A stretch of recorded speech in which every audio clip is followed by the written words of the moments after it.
On the outskirts of town, where even streetlights dared not shine, stood an old Victorian manor, a monument to forgotten times. This structure, veiled in ivy and shadow, had long whispered tales of eerie happenings. Locals called it the Whispers at the Edge, a name born from the unsettling sounds that seemed to drift from its darkened windows. It was a pitch-black night when Mira, an amateur paranormal investigator driven more by curiosity than fear, decided to explore the manor's secrets. Armed with a flashlight, camera, and a skeptical mind, she stepped into the dusty foyer, the floorboards creaking ominously beneath her feet. The air was thick with the musty scent of decay, mingling with a faint hint of lavender, as if someone had recently wandered through, leaving a ghostly trail of perfume. The silence was profound, broken only by the distant rustle of the wind outside, whispering through the trees like a somber lullaby.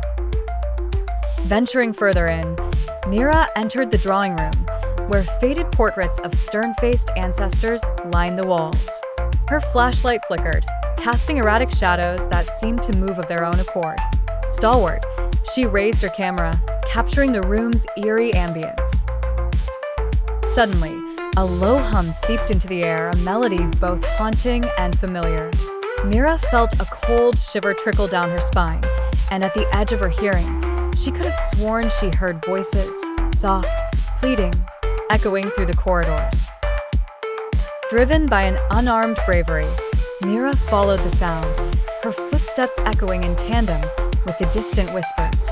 She found herself at a grand staircase, its banister polished and slick, as if recently touched. As she ascended, she felt a chill, like an icy breath blowing against her skin. The whispers grew clearer, spilling over her senses in ethereal fragments. Reaching the top floor, Mira entered a room that appeared untouched by time, preserved as the day its inhabitant had vanished. On the floor, an ornate music box lay silently. She approached it cautiously, lifting its delicate lid. A music box melody filled the room, flooding Mira's mind with visions, happy memories of a family picnic, a child's laughter, the serene moments before the man who lived here disappeared. The room pulsed with spectral light. Mira realized she was not alone. Turning, she saw translucent figures gathered, their expressions longing yet peaceful, trapped in the endless reel of their past existence.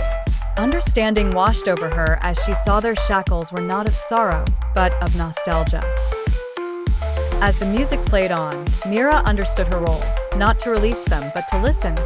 She spent hours in that room, recounting their stories until the melody faded, leaving her in peaceful silence. Mira left the manor at dawn, her heart heavy yet full, a keeper of the house's tales. Yet behind her, the whispers continued, a timeless echo at the edge of town.